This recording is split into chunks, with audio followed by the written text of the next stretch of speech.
Halo kawan-kawan semua, kembali lagi bersama saya di channel Investor Logis. Kali ini kita akan membahas saham lagi ya. Nah, tapi kali ini saya videonya ngomong gini aja ya, kita bahas sedikit tentang saham.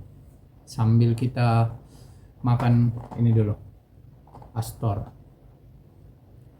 Jadi untuk kawan-kawan yang nanya kemarin, Bang itu rokok elektrik ya? Enggak, ini Astor aja. Saya enggak ngerokok. Jadi tapi saya harus menciptakan ilusi seperti rokok. Nah, jadi caranya saya pakai Astor aja. Karena memang metode menghembuskan napas kayak orang merokok itu membuat apa ya? Lebih rileks saja, tubuh kita lebih rileks jadi. Kayak gini kan? Gitu kan, lebih rileks dia, jadi lebih kayak saraf-saraf itu lebih rileks dia. Oke, jadi yang mau saya bahas di video kali ini adalah tentang saham yang naik dan saham yang turun. Nah, jadi kawan-kawan, sampai per hari ini saya seluruh equity saya all in kan ke saham Pegas. Nah, kenapa saya all in kan ke saham Pegas? Karena modal saya itu tidak terlalu besar gitu.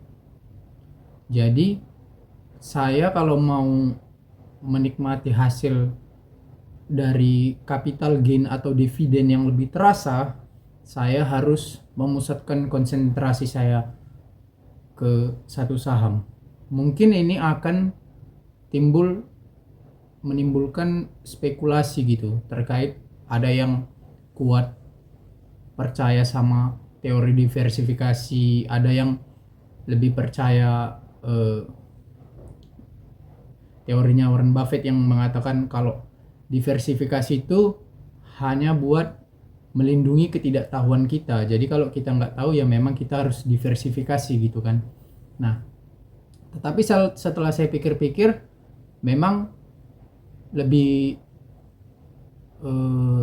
terasa kalau memang orang yang modalnya kayak saya itu difokuskan ke satu saham yang betul-betul saya percaya bakalan menghasilkan keuntungan lah gitu buat saya gitu.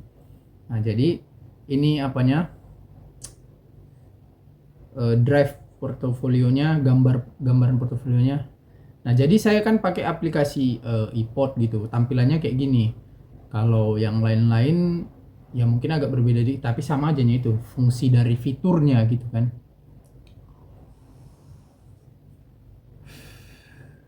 Tetapi gini kawan-kawan, kalau kalian tanya sama saya waktu beberapa hari yang lalu, waktu IHSG kita jatuh ke 7 ribuan itu, apakah ada beberapa saham yang mau saya beli? Ada, tetapi uangnya sudah nggak ada. Jadi saya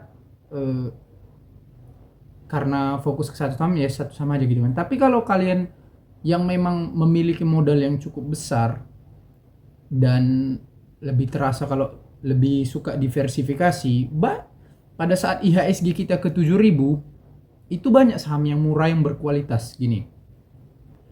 Kalau pada saat itu saya waktu IHSG kita 7000 baru beberapa hari yang lalu kan, baru pulih lagi ke 7300 kan. Nah, nanti kita bahas kenapa dia pulih. Ada pembahasannya juga gitu kan.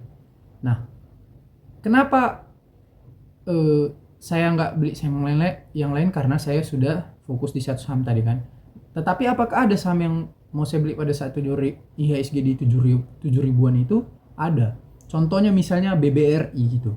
Nah, jadi simple aja sebetulnya, sederhana kawan-kawan. Untuk kemarin itu kalau mau beli BBRI dan alasannya kenapa.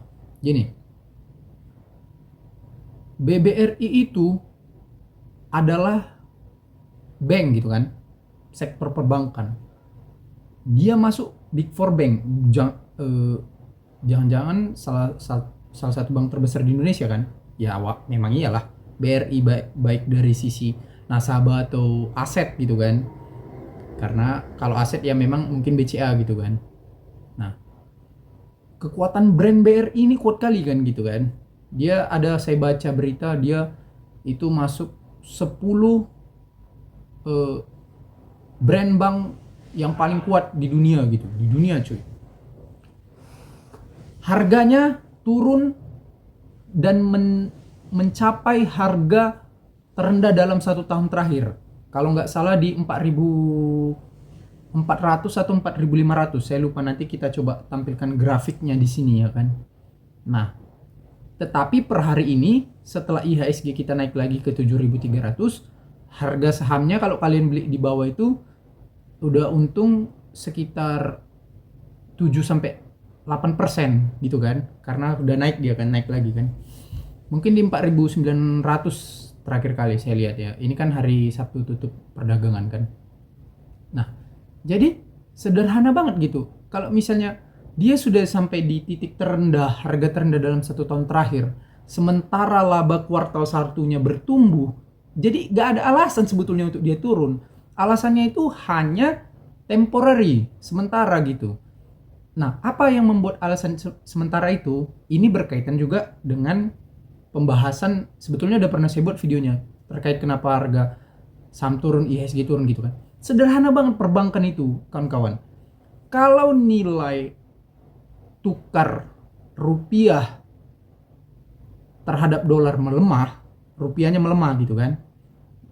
Artinya kalau rupiah melemah, makin naik dia nilainya terhadap dolar kan. Misalnya $1 aturan 15.000 jadi sekarang 16 ribuan gitu kan. Berarti kita melemah kan, dolar menguat. Artinya Bank Sentral Indonesia atau BI akan menaikkan suku bunga. Untuk apa dinaikkan suku bunga? Supaya menjaga nilai rupiah ini tadi gitu. Asumsinya kalau suku bunga naik, banyak dana-dana yang besar ini masukkan ke obligasi atau instrumen investasi yang lain, supaya rupiah itu ditarik dulu ke bank, gitu kan. Jadi peredaran di pasar rupiah berkurang. Nah, jadi turunlah menguat lagi rupiah itu kan. Nah, tapi ini berkorelasi juga dengan ekonomi di Amerika gitu. Kenapa bank sentral naikkan suku bunga? Biasanya karena bank sentral Amerika juga naikkan suku bunga, yaitu The Fed kan. Kalau The Fed naikkan suku bunga, maka bank sentral di rata-rata di dunia memang naikkan suku bunga, karena kan ya mau kayak manapun Amerika ini tetap tolak ukur lah dalam ekonomi dunia masih sampai saat ini, walaupun konspirasinya bilang China bakal ngejar Rusia gitu kan, tapi tetap Amerika gitu, karena cadangan valuta asing bank-bank sentral dunia ini dolar masih gitu kan, jadi tetap kuat dolar tuh. Tambah lagi memang ekonomi dunia ini ya banyak pakai produk Amerika gitu kan, kayak internet aja lah, perusahaan termahal di dunia apa sih, misalnya Microsoft, Apple, Google, itu kan Amerika, barang Amerika semua gitu. Jadi tetap ekonomi main di mereka gitu kan. Nah, jadi tetapi kalau nilai rupiah mulai menguat terhadap dolar, biasanya indikatornya suku bunga selanjutnya akan diturunkan gitu, perlahan-lahan. Ngelihat data inflasi juga. Kalau inflasi kan The Fed naikkan suku bunga alasannya karena inflasi Amerika naik gitu kan. Nah, kemarin kan kalau kalian baca beritanya, suku bunga inflasi Amerika turun. Bahkan itu turunnya hanya beberapa digit aja loh, berapa persen aja, langsung menimbulkan efek sebegitu besar kan. Gimana kalau misalnya inflasi Amerika tembus ke target The Fed katanya yang sampai mau 2 sampai 3% kalau nggak salah. Sekarang 3,5% kalau nggak salah. Kalau tembus inflasi Amerika turun lagi ke 2 atau sampai 3%, katakanlah 2,5%, asumsinya The Fed akan nurunkan suku bunga. Kalau The Fed nurunkan suku bunga, bank sentral dunia juga akan nurunkan suku bunga, termasuk BI kan. Nah, kalau BI nurunkan suku bunga, saham perbankan pasti kuat lagi gitu. Karena asumsinya kan bisnis bank ini bisnis permodalan gitu, bisnis yang butuh modal. Kalau suku bunga turun, otomatis makin banyak orang yang mau pinjam dana ke bank. Kalau orang banyak pinjam dana ke bank, ekonomi berputar di bawah. Gitu dia logikanya. Otomatis kayak properti ikut suku bunganya turun ya. Orang mau ngambil kredit rumah, bunganya turun gitu kan. Entah itu bunga KPR, entah apa, saya kurang paham lah. Orang properti lah itu kan. Tetapi itulah permainan ekonominya. Jadi sederhana aja kalau perbankan itu. Kalau BRI turun harga sahamnya, pasti ada kebijakan ekonomi tentang suku bunga, inflasi gitu-gitu pasti. Ya kalau misalnya sampai krisis kayak Covid kemarin, ya itu udah faktor alam lah gitu kan. Semua juga krisis pada saat Covid itu kan.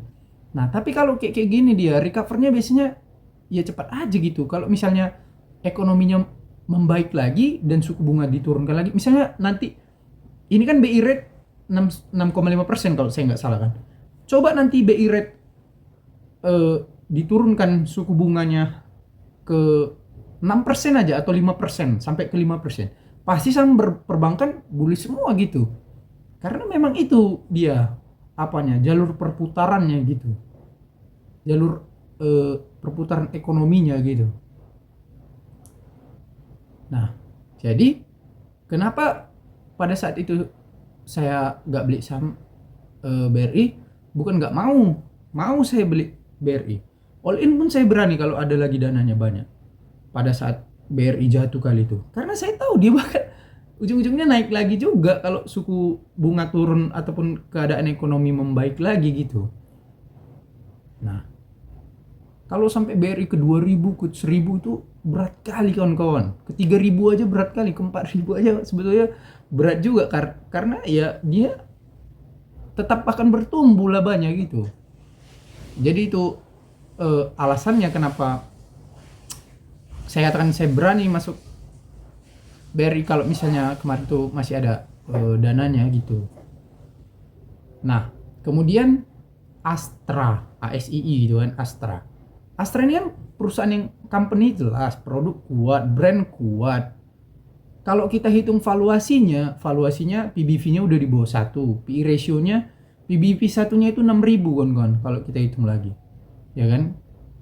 Kemarin sampai tembus setelah cumdet dividen kan, atau kalau kalian katakanlah mau dapat dividen, masih 4.900-an ya itu. Masih di bawah 1 PBV-nya. PE ratio-nya mungkin 7 atau 8 kali gitu kan. Secara valuasi murah, company jelas. Udah aja gitu. Kalau memang ada uang masuk aja gitu. Jadi sederhana sebetulnya kawan-kawan investasi ini. Kalau kita udah paham konsep dasarnya gitu terkait value, terkait rasio-rasio itulah dividen gitu kan. Pasti kita berani gitu untuk masuk gitu. Sederhana aja gitu. Karena kalau company-nya jelas, labanya jelas, ya udah pasti kalau misalnya ada krisis atau apa, atau tiba-tiba kebijakan-kebijakan yang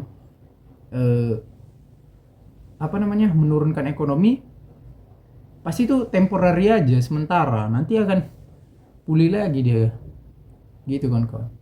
Itu menurut saya secara pribadi.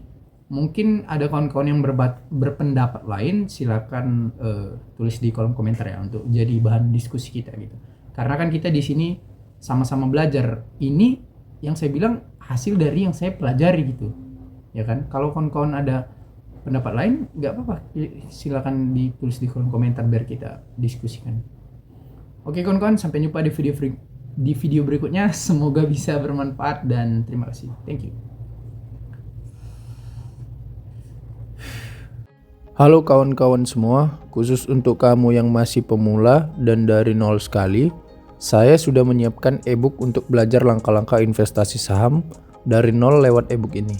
Ebook ini akan membantu dan menuntun kamu sampai kamu sah layak disebut menjadi investor saham. Untuk kamu yang sudah paham dasar-dasar investasi saham, saya menyiapkan ebook ini khusus untuk mendalami metode investasi saham yang saya gunakan, yakni Dividend Value Investor. Untuk kamu yang ingin tahu caranya, saya menjual ebook ini khusus untuk kamu ya. Nah, Khusus untuk kamu yang ingin langsung belajar lengkap langkah-langkah investasi saham dari mulai nol sampai ke ilmu terakhirnya, kamu bisa langsung memiliki 3 ebook ini. Semua pengetahuan yang saya ketahui sudah saya tuangkan di sini. Kalau kamu butuh dan tertarik, silakan chat WA nomor di samping ini ya. Terima kasih. Nah, untuk kamu yang berminat belajar kelas online private ataupun offline, silakan hubungi nomor di bawah ini ya.